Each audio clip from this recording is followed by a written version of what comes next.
Vision, the people perish. Welcome to Vision Plus, a program featuring a positive outlook, dealing with everyday situations of marriage, children, and business. Believing Philippians 4:13, I can do all things through Christ who gives me strength. Teacher, author, speaker, delighting audiences from New York to Sacramento with a heart and message for the people today. Bonnie would like to remind you of the 800 number on the screen. Please feel free to call at any time throughout the broadcast and share your concerns. Leave your prayer request and someone will pray with you. And now, teacher, author, and speaker, Bonnie. Hello and welcome. You're watching Vision Plus. We had an opportunity to see something during this Christmas holiday season that I just was so amazed that I wanted to share it with you. As you know, we do the show Vision Plus. Without a vision, the people perish. And I thought about without the people, the vision perish. And so we have some of both right now. I was looking, had three brothers in the Second World War, and my husband had four brothers and himself in the Second World War. And I was looking at how the statistics of how many people were wounded and killed, and there were together about 6 million people altogether. But the statistics were different from a lot of the people. So what I wanted to do was to share with you someone that is the youth pastor here, and he can correct me if he wants to get it straight. But I was just amazed at how many people were killed in World War I, World War II, the police action in Korea, Vietnam, and now in Iraq and Afghanistan. And I think that this young man has a solution that maybe we need to think seriously about and possibly even contact our political friends and see if there's some changes that can be made, but especially the change that can come within you. I write some for Guidepost magazine, as you know, and Guidepost says, what is the takeaway? I want you to think about what you can take away for what Haley has to say with you today, for you today. And don't forget, we do have the Hoodia for you that would like to start your diet after the first year. Call us at the toll-free number 877-823-6886. Now I'd like for you to meet Haley. Haley, tell me about yourself, a little bit about yourself and how you got involved with this program. Well, my name's Haley Uhrig, and I'm the youth pastor here at Cross Point Church. And I got into ministry at actually a young age. I was 16, and I started doing some camps for some middle schoolers, and I fell in love with it. And I have a way to communicate, and I feel like we have a way to communicate to youth that's different than others. I think all of us are youth at heart, so let's see the way you communicated this particular message. What did you call it? Well, I was calling it, I wanted something for Christmas that we just realized how big and how powerful God was, and then really what Christmas was about. Mm-hmm. Well, tell us, let's just start and see what you have about the global warming and a lot of things that we're going to learn about. Well, I started off with just the global warming and how global warming is it was an effect that I don't know if it's going on or not, because where we live in Alabama, it's it was really cold one week, and then it was really warm, and it's December, and we're in short sleeves, and I just call that Alabama. I don't particularly call it global warming, but there was a problem that I noticed that started globally, and then I started looking at Iraq, and I have friends in Iraq, and they're going and coming from Iraq, and they just tell me how bad it is, and anytime you have soldiers dying in a war, it's a really bad thing, and something needs to be done, but we have to get it right the first time. Yes. Wow. And then just another problem I was looking at was just nuclear weapons and how Iran and North Korea are having their nuclear weapons, and they're testing them, and it's really scary of what they can actually do, and they're just kind of almost mocking us in a way of how they can do that. And then just some more problems. I just kept looking at them, or like the AIDS issue. And there's so many people with AIDS, and here in America, like most things, it just kind of faded away in the Americans' minds. And the statistics right here is there's over 45 million people that have AIDS, and there's 6,000 orphans every day because of new orphans because of what happens.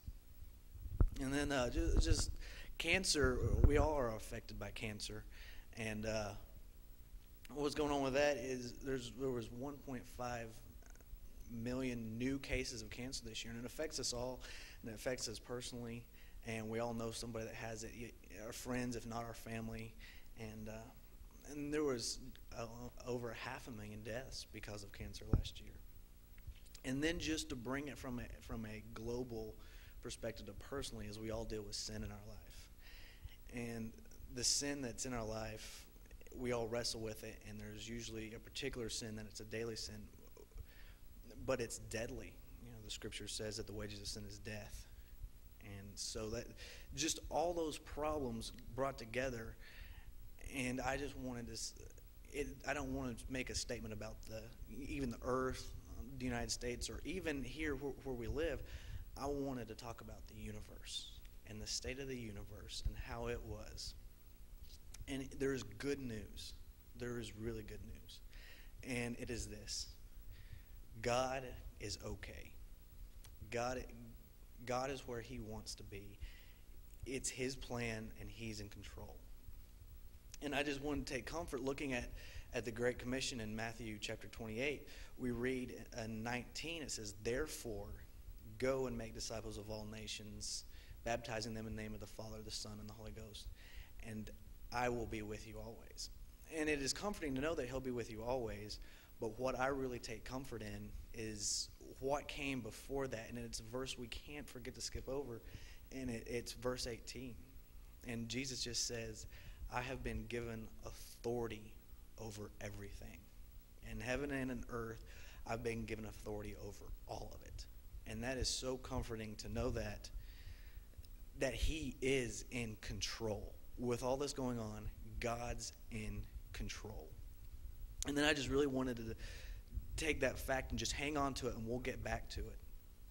And then, so we're going to go in a whole different direction here. And I wanted to start out with something that I knew well. And so I went and got a picture of really myself. And the picture that we're looking at it's me. And if you want an image of God, that's the image of God. We're said that we're made in the image of God.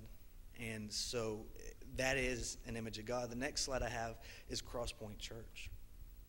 And all the people inside Crosspoint on a Sunday morning, that is the image of God. All the faces, all the people you meet on the street, if you want an image of God, God says we're created in his image, and that image. That's what it looks like. That's what God has in mind, is each other and each other's faces. And then we have a picture of Alabama. In Alabama, God knew exactly what Alabama was going to look like. When he created it, he knew where the borders were going to be, the rivers were going to be, and it's just comforting to know that he created that.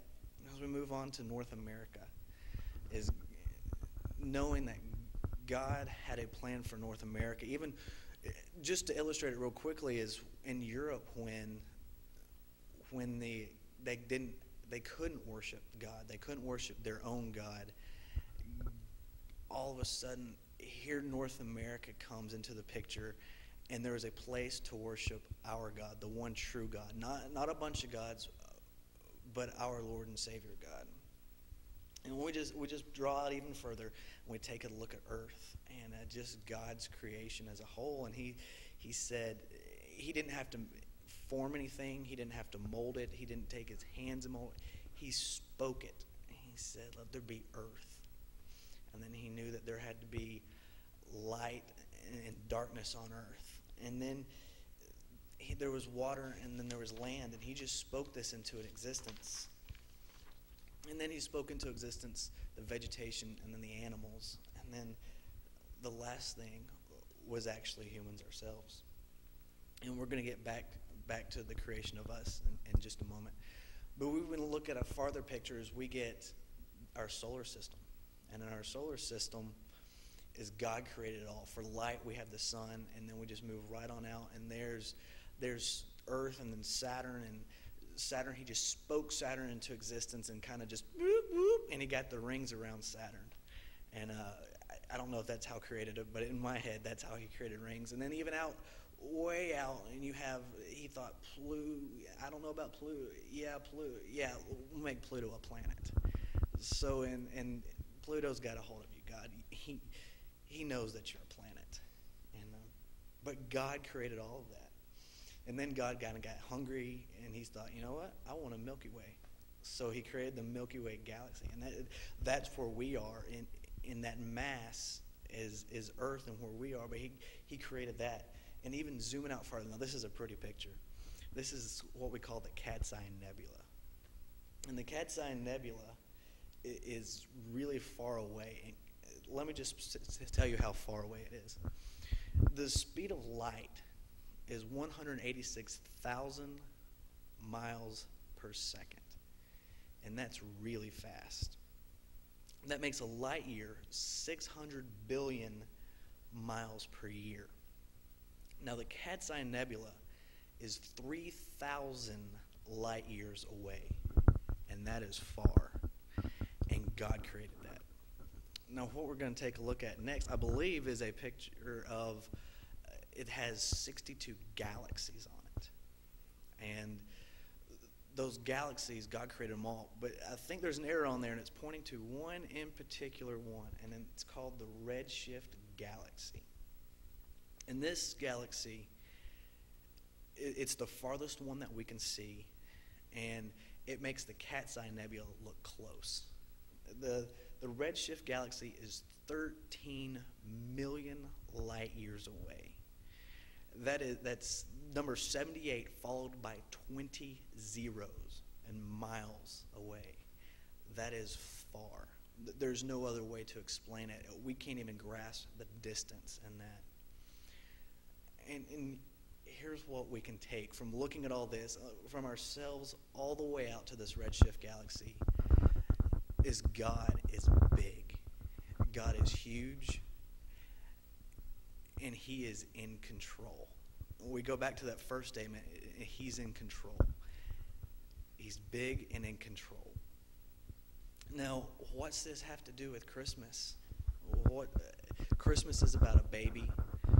It's about a manger. It's about two teenagers who can't find a place to stay. What does God being so big and God being in control have to do? Well, when God created man, we're going to go back to God's last creation on earth, and that was us. And it says that in the cool of the day that God walked with man. And he was able to just walk with him and be with him, but man messed that up. And then he created the law, and man, we couldn't handle the law. So he said, you know what? That's it. I wanted to walk with you in the cool of day. I wanted you to have a relationship with me. And here's what Christmas is about. This is something that children everywhere know.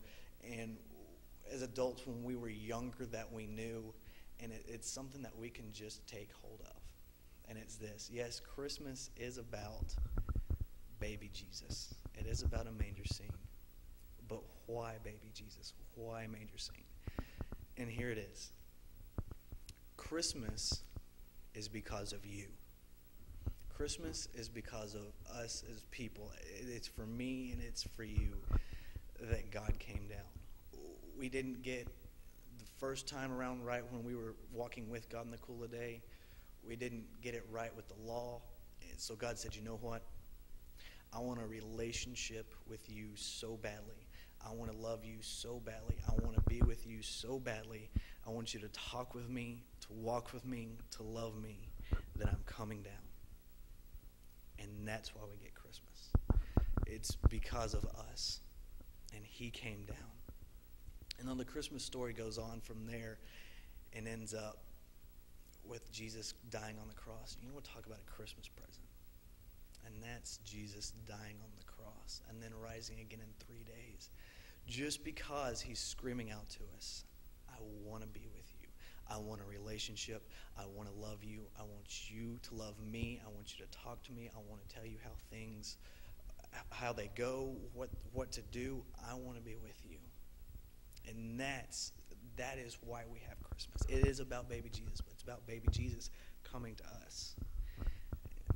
One of the things that I understand, Haley, is that you said that yes, we are honoring the Jesus born, the Son of God, to a Virgin Mary, but also that he spent as a grown man 3 days in the earth and now came back and is alive. So tell us about the live Jesus that you talk about as you.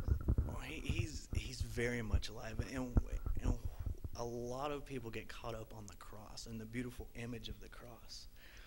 But my heart flies out and just jumps for joy that he did die. It was a fact he was dead, and there was really no way for him to come back and be with us. But because Jesus is God, and he did rise on the third day, that he is alive, and he is alive right now for us. And that is Christmas. That was the beginning of Christmas, and he is for us. He wants that relationship with us, and he is alive. One of the amazing things is the way you work with the young people, and I think what all ages do you work with? I work with from 4th grade all the way through seniors in high school. Mm-hmm. And when they hit that big 1-3, they're now teenagers, in 13, 14, 15, how do you reach out to them? How do they comprehend what you're saying? Say if they haven't been in church and they're just now started with some friends. Teenagers today just want truth. They want something that they can hold on to. They don't want, it could be this, it could be that way, and they feel good. They want to know up front what the truth is, and they don't want to play around. So really, what I want to get across to teenagers is Jesus wants that relationship. It's not a religion. It's not sitting in church. It's not singing the right songs, saying the right words in prayer. It is a one-on-one relationship with Jesus, who is in control and that big, but he wants that relationship with each of us. You talked about going to camp and how that they really just worship God, that these teenagers, these young people got it, as they say. And I think of that saying that's going around now, that Jesus just got her done when with the young people, get her done. Why do you think that they got so turned on to the Lord? What happened at that camp? There's no way to really explain what happened that night. We started worshiping God. It had been, in fact, the whole week we had been studying really God's bigness. We were at the beach, and when you look out over the ocean, you just see, you can't comprehend what you're seeing. It just kind of disappears in how big he is. And we had been studying that the whole time, and there's no way to say it except we were worshiping God, and God showed up and engaged us as much as we were engaging him, and the students felt it, and they just went for it and reached out, and when God shows up, amazing things happen, and it really changed all their lives. It was really neat. What were some of the responses of the youth? You say that it changed their lives. They were in shock, really, at first. Not ever experiencing anything like that. They didn't know exactly what to do. But they started, I don't want to use the term on fire, but their flame... What's wrong with that? Their flame really was turned on, and they started the interest built that this thing was, like I was talking about, it wasn't something made up, that it is true and it happens, and for God to show up and that he is truth and that he is happening, and they wanted more and more of this truth that they had found. Mm-hmm. Well, there's so many youth, and Alabama's one of the main states with all the drugs that are here. When you hear them talking about it, how are you helping to encourage the youth that you're responsible for, or that you're in contact with, that cross your path and you touch their lives? How are you convincing them that that's not the right way to go? The drugs and drinking and all of that.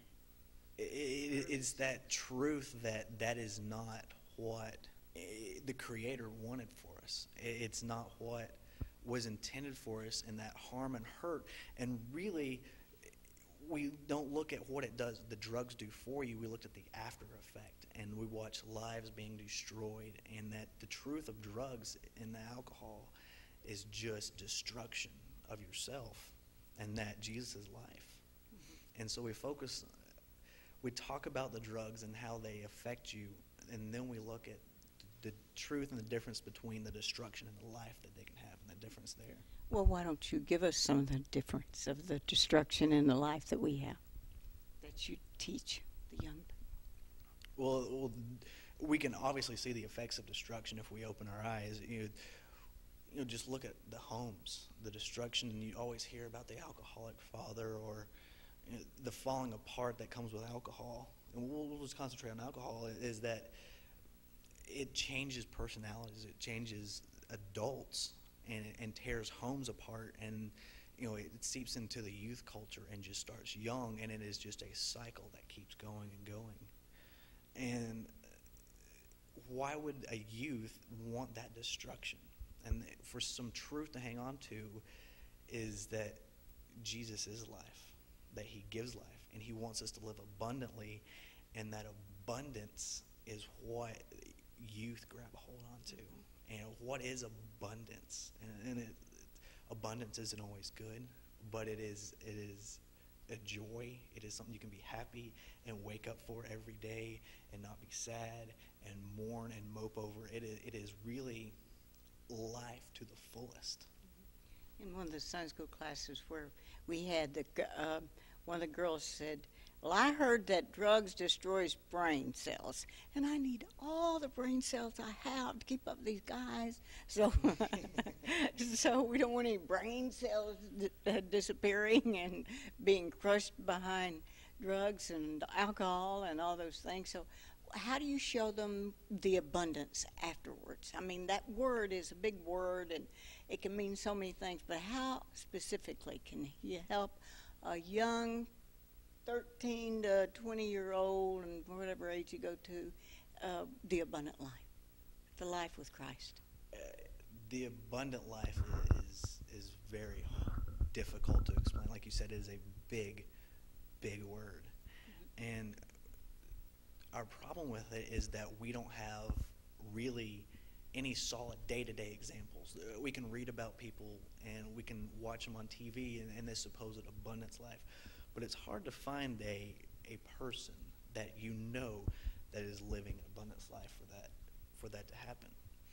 So trying to get them to grasp hold of the abundant life is difficult.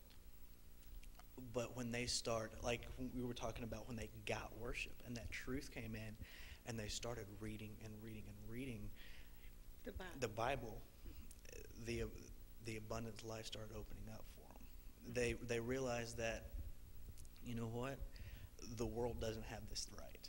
The rest of the world does not have a grasp on what truth is. And they've gone so far away, the world's gone so far away from abundant life that even the smallest glimpse of, you know what, this thing really is fun. Mm-hmm. That life can be fun without destruction. I think there's a way that you have been able to communicate that to the youth, because after you spoke this past time, they gave you a standing ovation. They love you, and they really did just show their appreciation for you. Have you never been a person that did any of these evil things in all your... Of course I have. taking the words of Paul, is I'm the worst sinner of all of them. I don't believe it. But what they need to hear the most, and what, it just hit me what that abundance is there is something missing out of society. And what I've tried to tell these guys, and I tell them every time before they leave them, is, you know what, guys? In the most non-sexual, most non-abrasive, not defending anything, I love you guys. And I really do. I love them, and I care for them, and I think they realize that. And really the key to reaching them is showing that you care. And once they know you care, they'll listen. Mm-hmm. Haley, youth pastor at Crossmont Church. Haley, say your last name. Uhrig. Spell that. Uhrig. I can say that. Uhrig. Haley Uhrig. And we want to thank Chris also for running our PowerPoint and also running camera for us. We appreciate that very much. I'm Bonnie Libhart along with Haley Uhrig and Chris, and I see Pastor John Dees walking through the auditorium. Bless your heart for watching, and Merry Christmas to you.